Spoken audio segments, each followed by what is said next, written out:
What's up, everybody? Welcome to What's in Your Glass. As you know, I'm the host, your host, Carmelo Anthony. Before we get going on, let's first welcome today's guest.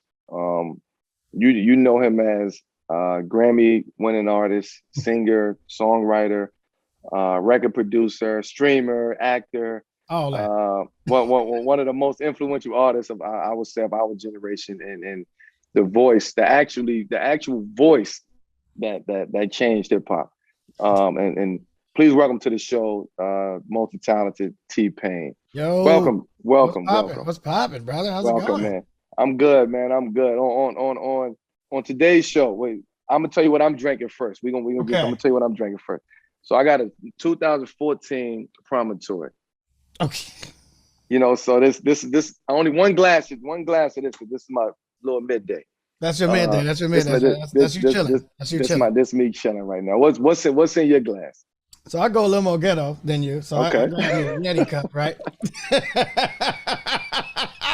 So I grab me a Yeti cup. Fill it up with ice. Slap 4 shots of vodka in this bitch. Okay. And top it off with a whole can of strawberry clear American. Well, cheers to that. Cheers to that. Cheers to that for sure. Cheers to that. Mm-hmm.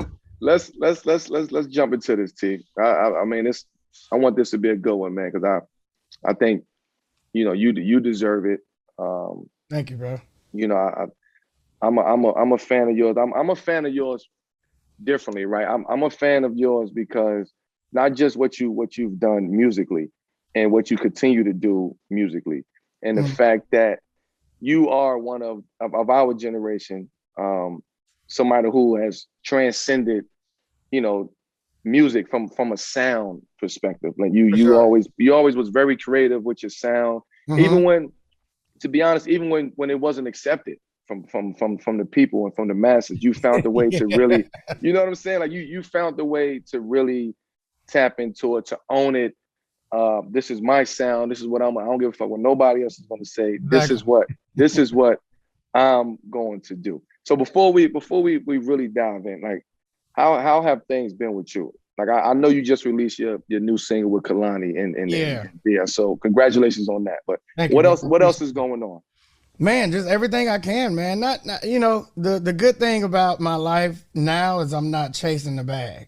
I'm letting it come to me, and this is the most happy I've been since my career started, to be totally honest. It was always about being number one and chasing the bag and being the richest in the room and always doing that and that, I mean, I learned a lot from Mike Tyson, man. He's just like that. What does all that mean? What does any of that actually mean? Is that making you happy, or you just want to be in front? Like what is it really doing for you? Hey, are you doing this for yourself and your family, or are you doing this for outside people to know that you did it? You know, and once you look at that perspective, once you look at it from that perspective and come to a conclusion of, yeah, none of this was actually for me. I'm chilling. I'm living within my means. I'm not trying to go crazy. I don't need everybody to see what I'm doing.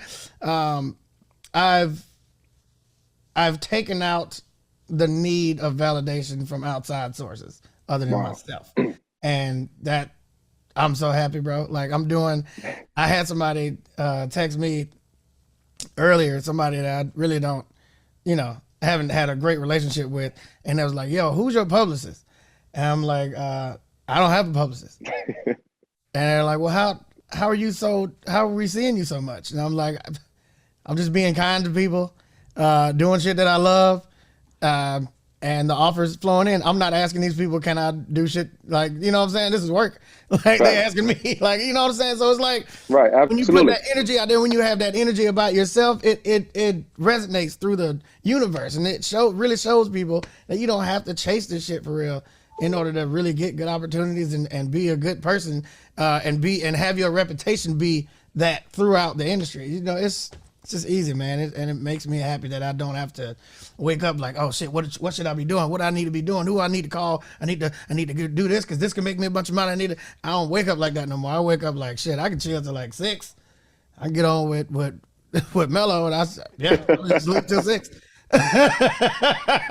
but it took you a while. Did it take you a while to get to that point where it's like, you know what, I'm at peace, right? I'm not chasing the bag, like you said, because right. you know, for the longest, we chase the bag. We want that bag, like that keep us motivated, that keep us going. But then it comes a time and place where it's like, yo, we gotta find some type of peace with what we do and how we do it. And whatever's gonna happen is gonna happen. Like, how long did it take you to get to that point? Well, I always tell people, in order to find a middle ground, you have to have been to both ends. You'd have to have been to the bottom and the top.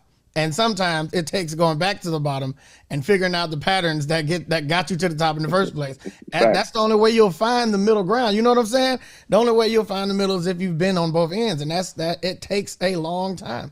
It takes a lot of growing up. It takes a lot of realization that niggas ain't gonna be famous forever. Right.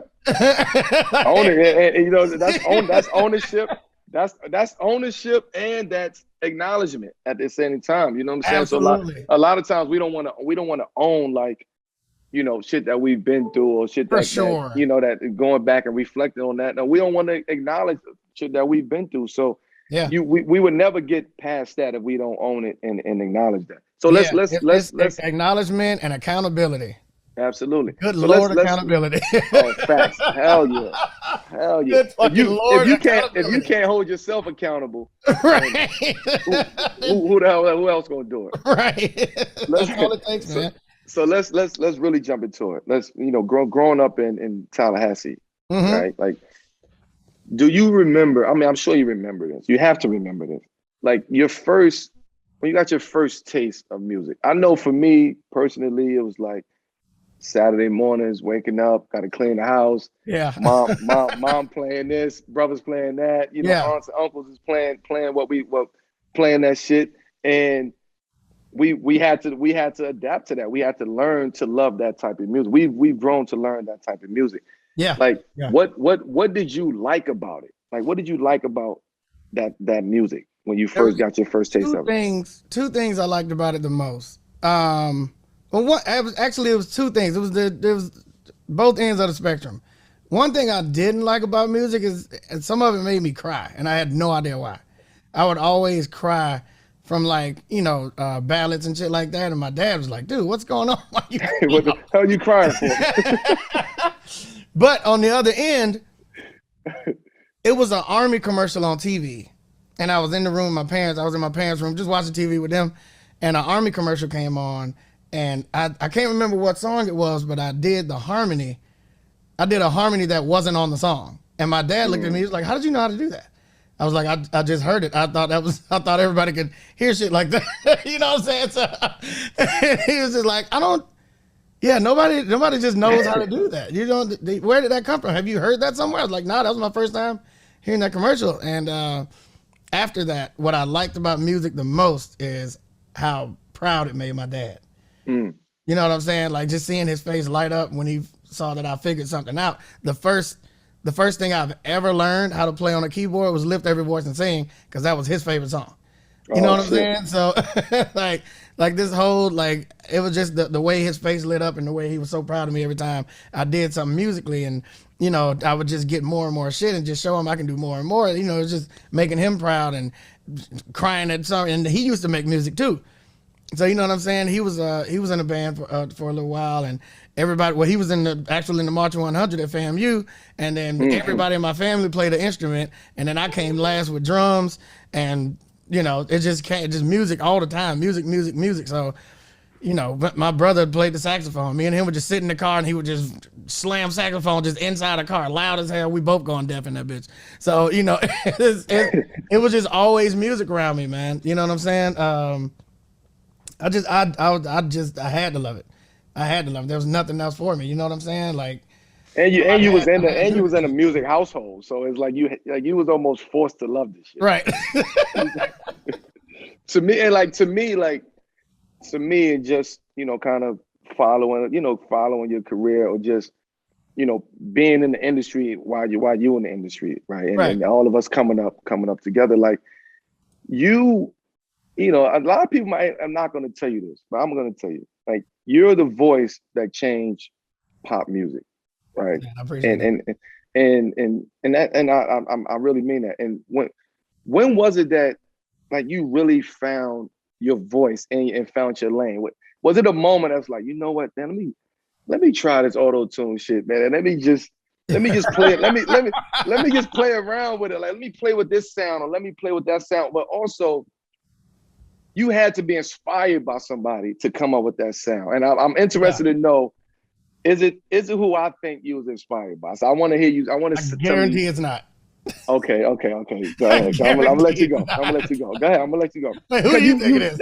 The Funkadelics. Like, it's, you know what I'm saying? Like, it was like, you know what I'm saying? Like that sound. That would make more sense than what actually happened. The first time I heard autotune was on a fucking Jennifer Lopez song.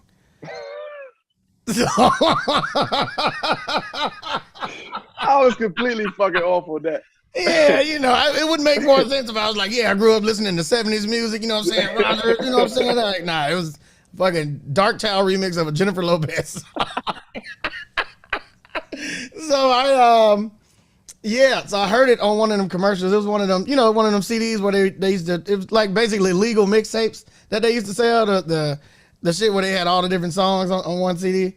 And If You Had My Love was on one of them. And she used auto-tune for like 2 seconds. And after that, I was like, oh, I gotta find this shit. I would never expect that. I would never expect nobody ever does. It was just that it was a crazy quick thing.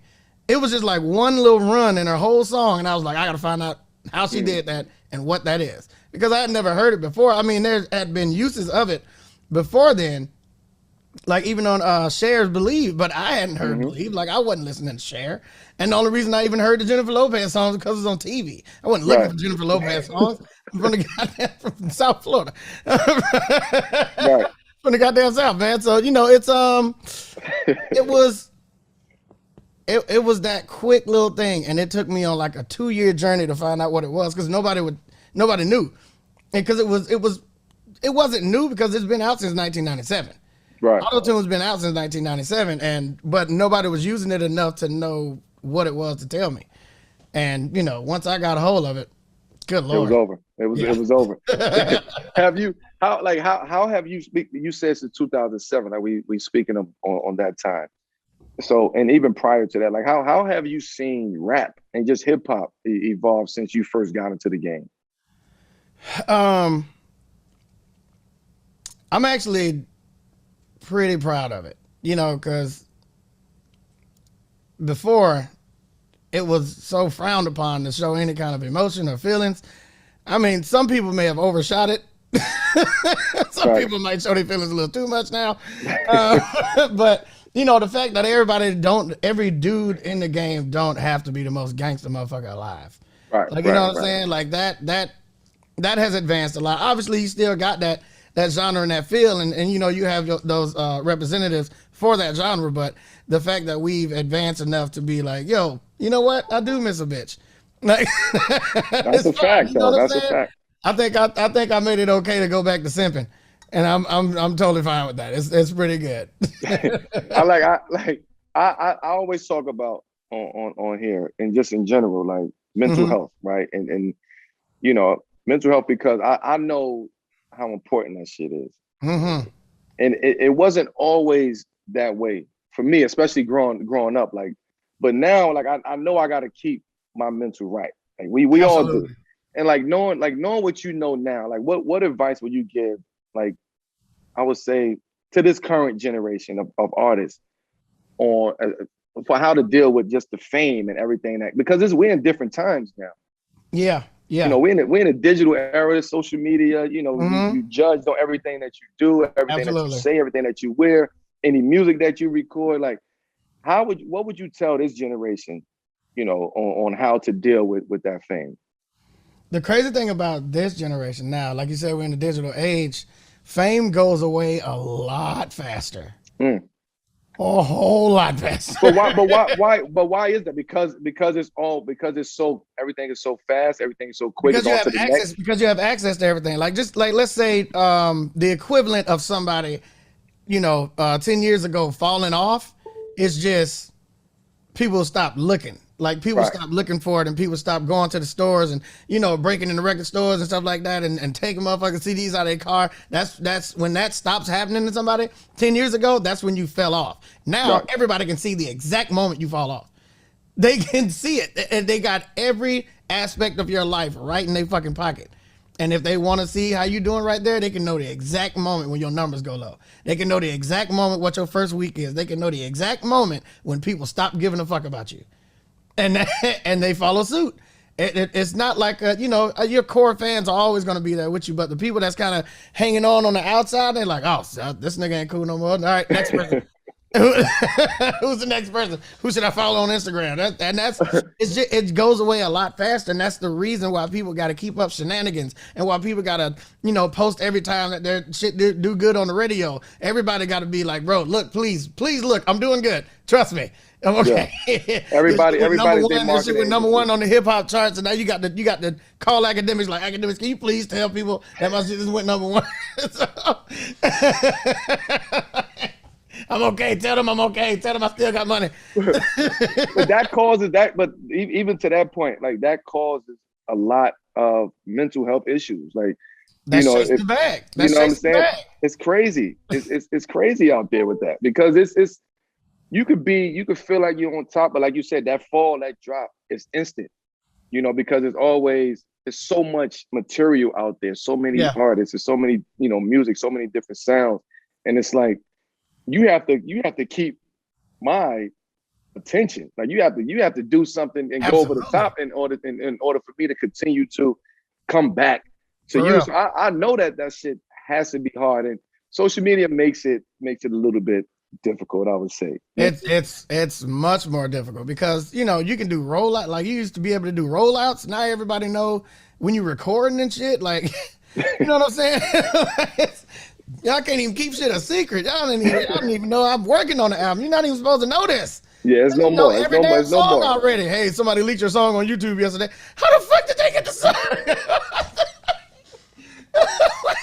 Oh, they heard you play it in the background on Instagram one time. What the fuck? I can't even keep shit a secret. But I'm telling you, man, that's what it is. The hardest thing about being number one is staying number one. And that's what everybody trying to do. Everybody trying to go for the same spot instead of living within their means and just chilling. Everybody want to be top. Everybody want to get to what Jay-Z is. Hey, bro, chill. Yeah. If you want to get to what Jay-Z is, you should have started that shit 30 years ago. Yeah. Jay-Z did that shit since the beginning. He came in the game like that. You just got it, man. I don't know. It don't even go hand in hand. And you know what I'm saying? The way people think that they want to be and the way they need to be. Yes. Is I like to shed light on people who are either new and up and coming or just don't always have the light on them. Right. Yeah. But still put the work in and still grind and still do what they got to do. Absolutely. Is there anyone in the game right now that people don't know about that you want to shout out? And also the second part of that is what do you like about them? So what I do is, I even did it last night. If you people looking at it, go back and look at my Twitter every now and then. So on my Twitch stream, when I'm in this room, this is my music stream. So I got 4 different streams. So this is my music stream. By the way, first of all, that fucking room is insane, by the way. Thank you, brother. No, but this is my music stream. And at the end of my music stream, I take out 2 hours and I review music that's been sent in by the people that's been watching me streaming. So when they send their music in, I go through, I let them know what's happening. And if I really like your shit, I'll tweet your song out. I'll tweet your video. I'll tweet your shit from and I put my almost 2 million eyes on your shit.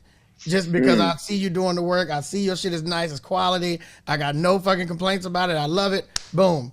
2 million eyes on your shit from your 200 followers of your friends in the hometown. You know what I'm saying? So absolutely. And most of the time, I don't even look at their names. All I see is quality product, because you don't have time to explain like your whole shit to people when they first hear it. So I try not to let people, okay, well, the reason that this is mixed bad is because of that. You don't have to. You're not gonna be able to explain that shit to random people that's just finding your shit on the internet. So don't try to explain it to me. If your shit's good, if it's rocking, if I fuck with it, I'm gonna tweet it out. Boom. I don't even need to know your name. I like your shit. I need other people to see what you're doing too. And that's just all. That's what I do. I think I did like 6 joints last night. I tweeted out like 6 songs last night. Just people I don't even know.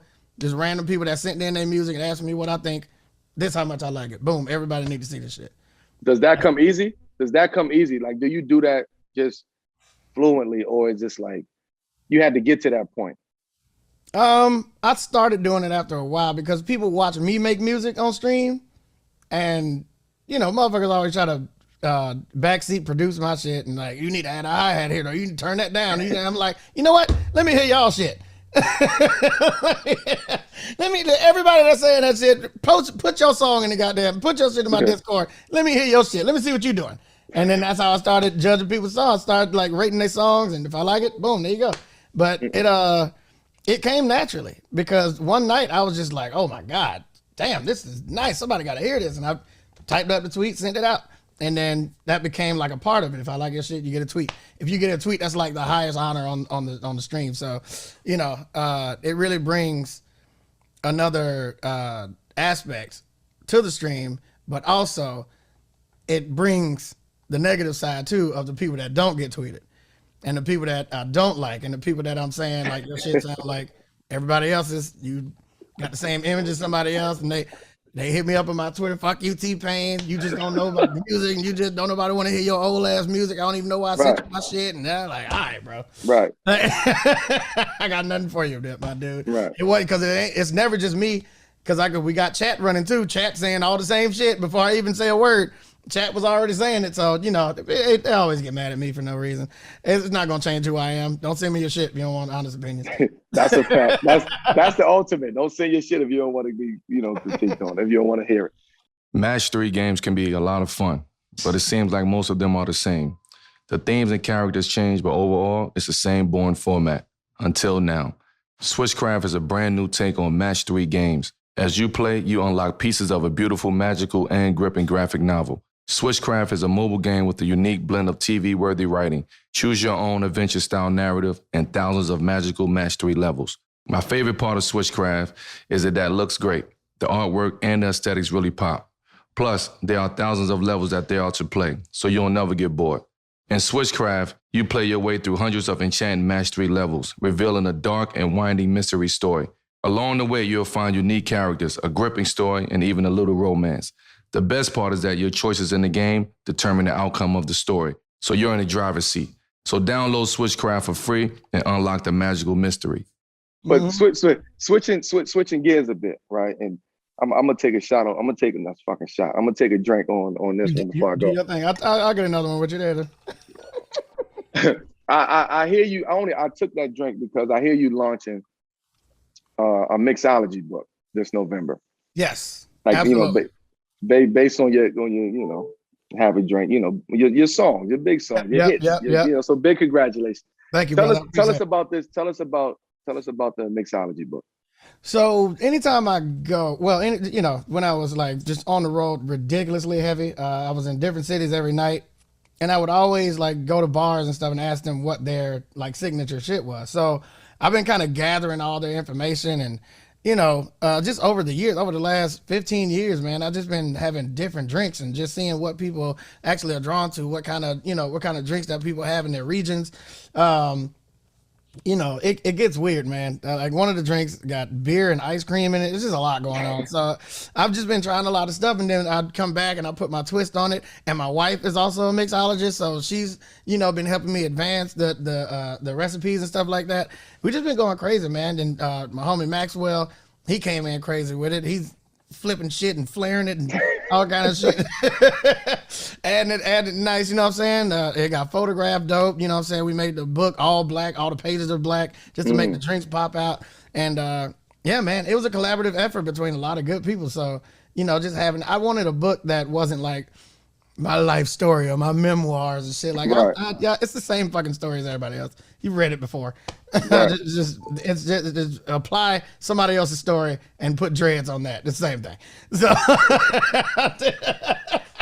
so I didn't need one of those. So I was like, man, I want a book that people can use. I don't want a motherfucking book that somebody gonna read one time and then put down. You know what I'm saying? So we just came together. with a drink book. And I was like, yeah, I do be drinking. So let's do that. Let's do that. And you answered my next question on what inspired you to create that book. So I'll get past that. Yeah, that was it. I didn't want to come with that normal normal shit like here's or secrets to success or here's how I got rich and laughing at y'all ass. It's not. I ain't want none of that. It's too normal.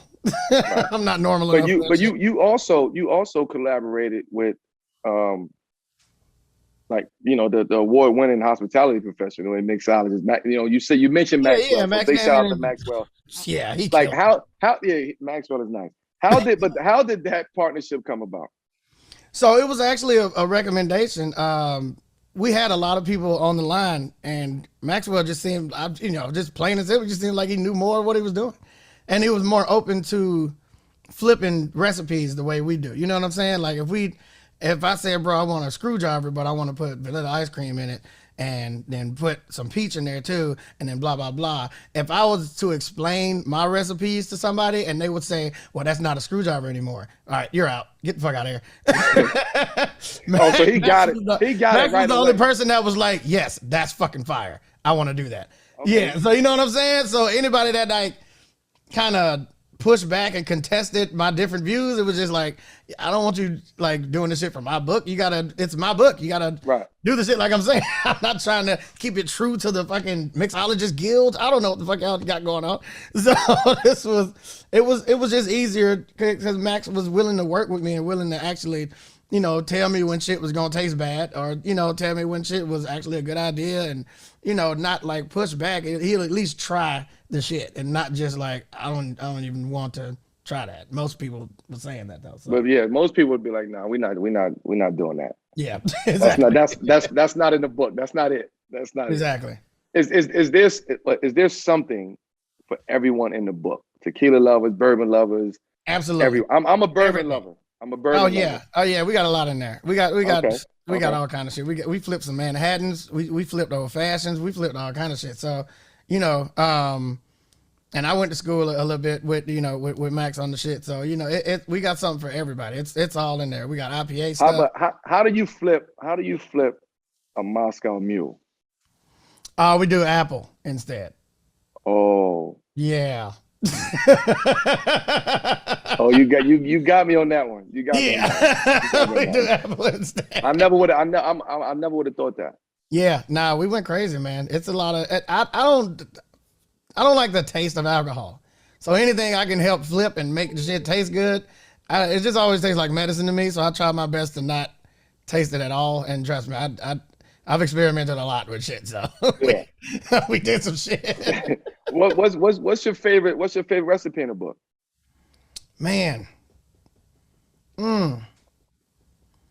I think it's the 5 o'clock, man. The joint with the beer and the ice cream. The only thing I don't like about that recipe is you gotta drink it like right away. Is that a float though? Is that really a float? No. I sound like one of the mixologists that kick me out. I mean, you know, I would say technically it's a float, but the way it's mixed in there, it's nothing's floating because that beer it changes things. It changes things. But I think that's my favorite one. I think it's more so because of the ice cream and I'm just fat. I think that's what it is. I have to get a copy of the book. I have to. Yeah. Oh no, we got you. We're gonna get you right away. I have to get that. Nicolette's on here. She can hear you. We will send that. Yeah, Nicolette, please. I need that ASAP. Thank you. Streaming, right? Let's go to streaming. Hell yeah. Like beyond the book, like one thing I want to talk about is your Twitch. Like, how did that all start? So I've been on Twitch. I love telling this story. It's so great. I've been on Twitch since 2014 when I was doing something for PlayStation, and you know, I was like, man, people were watching us do that, and they explained the whole thing, and then I had the Twitch team come set up my stuff in my hotel room, and then, you know, I've been playing, and in 2016 I was like, all right, I think I'm ready to branch off on my own. I want to make my own channel, and then I'll just do it, and then it just grew and grew. It stayed at like, I'll probably get like 200 viewers a night, since, you know, from 2016 all the way to probably last year. Last year it blew up. I'm getting like 80,000 people a night because once I got time to sit down and actually work on my stream and get my graphics together. I made my graphics. I do all my intros. I do all the video editing. I do everything. And once I came through and I was like, I want to start my stream off with something like hype. And then I made my intro. And then when I did the rap intro, that's when shit just blew up out of nowhere. It blew up crazy last year. So, you know, once I actually got a chance to sit down and get out everything that I had in my mind, that's when everything really started working. And that's how I go about my career now, man, with anything. If I got it in my mind, I need to sit down and work it out until it's exactly how I see it, or I'm not dropping it, I'm not doing it. You know what I'm saying? It has to be the full vision. I don't want to half-ass anything and just be like, well, it's me, so people will watch me. I don't want to do that because that's just the characteristics of a rich asshole. You know, I want to give the people quality. I want to give the people what they need and what they want and what's going to keep them there and keep them coming back. So once I did that, shit blew up, and now I'm the music ambassador of Twitch. It's the first job of its kind, the first job title. Nobody else has had this job ever, and now I'm literally in charge of the music category for Twitch. So and that's, but you laugh and you joke about that, but that's major because that's never been done before. Yeah, that's true, man. That's never been done before, and I don't think people understand that. You know, they paid out a lot of money to some people previous to me that were going for that, but you know, they've never had somebody with my charisma, with somebody with my passion for actually entertaining people and actually doing something that people give a fuck about on this platform. So it's a skill too. It's a skill. It's a skill that you have to have. Not too many people have that talent and that skill to be able to do that. Anything I do, I look at it from a consumer's perspective. From somebody that's like if you paying to watch me, if I was paying to watch somebody, bro, you better fucking do something. Yeah, you know what I'm saying? You got to make this worth this money, bro. Like, what is going on? Because I actually pay to watch other streamers, and I'm like, man, I don't know why I paid that. Like, it bothers the fuck out of me. You know, that's real. I always look at, even when I do my shows, you know, even though I'm on stage, I'm thinking about what this shit looks like from the crowd. You know what I'm saying? Or how much participation are we getting? How much, you know, how much more lit can we make this shit? So these people make sure they spent their money wisely and make sure they actually don't regret coming to this shit. And, you know, some people got out of bed to come do this shit. I want to make sure that you're having a good time and you leave here like, I'm glad I got the fuck out of bed. You know what I'm saying? I always look at that shit like that. What's in Your Glass is brought to you by our friends at Wine Access. You've heard us talk about them before. They are great for any wine lover out there. The more I experience and understand wine, the more I love it. I've been lucky to have sommeliers to tap into, and that's why I'm so excited to be partnering with Wine Access. Wine Access team of experts offer the best of the best. It's like getting a recommendation with every bottle. Everyone's wine journey is unique, and Wine Access can help you get to your destination. I've been so impressed by every bottle I've tried from Wine Access. It's so clear that they take time curating their selection, and that is very important to me. I cannot recommend Wine Access enough. With Wine Access, you don't have to be a wine expert to find something you'll love. Their team tastes over 20,000 bottles a year, so those available on the site have been carefully curated by some of the world's most credentialed wine experts. Plus, the Wine Access team's personnel connections with winemakers around the world give them and us access to the most exclusive wines. So whether you're looking for a $15 bottle or a $200 bottle, Wine Access has something for you. And if you aren't impressed, Wine Access will credit that bottle. How great is that? I want you to discover your new favorite wine with Wine Access. So I put together a special offer for my listeners, 20% off your first purchase. Just go to wineaccess.com/glass. Order today at wineaccess.com/glass. Have you always been a gamer? And if so, like what was the first game or console you owned? We definitely had a Nintendo.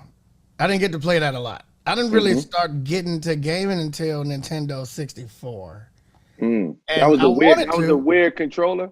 Very fucking weird controller. I don't know what they was thinking. Nigga need 3 hands to goddamn play that shit.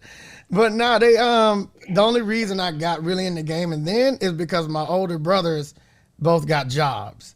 And when they was at work, I was at home with the game. Anytime before that, they didn't have jobs, so they was always playing the shit and wouldn't let me play nothing. So I would always sit back and watch them play shit, or they would give me the unplugged controller and just tell me I'm playing. But yeah, anything when they got jobs, Nintendo 64 was right there. That was GoldenEye 007. One of the best. Yeah, that's really when I got into games, and then Sega dropped, and then I started doing Battletoads and Lion King, and that was the early shit. And then Sega CD dropped, and I was playing then Dreamcast. I was playing Star Fox and shit. Like, all the. I was going crazy. Yeah, I was going crazy. My parents owned a restaurant. They had a little extra money every now and then. Absolutely. So in your opinion, like, who? My son. I hope my son is. I'm gonna have him watch this so he can hear you say this. Who's the best gamer today? In my family? No, just in general. Like, who's the best gamer that's out there today? Who's the best gamer? Damn. I know you play games with the best of the best. Yeah, man. Tim the Tatman, Nick Merckx. Really, anybody in FaZe Clan, I guess. Okay. I wanted to ask you that because my son would say that he would say the same. He said I heard of FaZe Clan. You know what I'm saying? Yeah. So he knows who the best. FaZe Clan is not to be fucked with. Okay. Say less. Say less. They're the most popular. They the most hip with it. You know what I'm saying? Offset owns a piece of the team. Like, you know what I'm saying? Like it's. They're a fucking force, man. You know, anybody in FaZe, I fuck with them. So, you know, I would just chalk it up to FaZe right now. I'm sure there are better players in different games that they don't play, but FaZe is a pretty well-rounded organization. So I would say FaZe. Got it. Some quick fire gamer questions for you. Right? PlayStation or Xbox? PlayStation. Thank you. I'm an Xbox guy. I'm gonna be honest. I'm an Xbox guy. I'm PlayStation. If it comes to console, I'm PlayStation because I'm a PC gamer. Oh, okay. So Xbox is already Microsoft, so I don't really don't have to. You know, it's the same thing for me. I just got a super powerful ass customizable Xbox sitting down here. It's a big ass computer, so you know that's my Xbox. But if I gotta go to console, I'll flip the PlayStation because I pretty much got all the Xbox games on my PC because it's Microsoft. Microsoft is whatever. 2K or Madden? Madden. Okay. Halo or Call of Duty? Wow. Call of Duty. Okay. Best game of all time? Oh. Best game of all time. Holy shit. That's crazy. I know that's crazy. That's a tough one. Crazy. Best game of all time.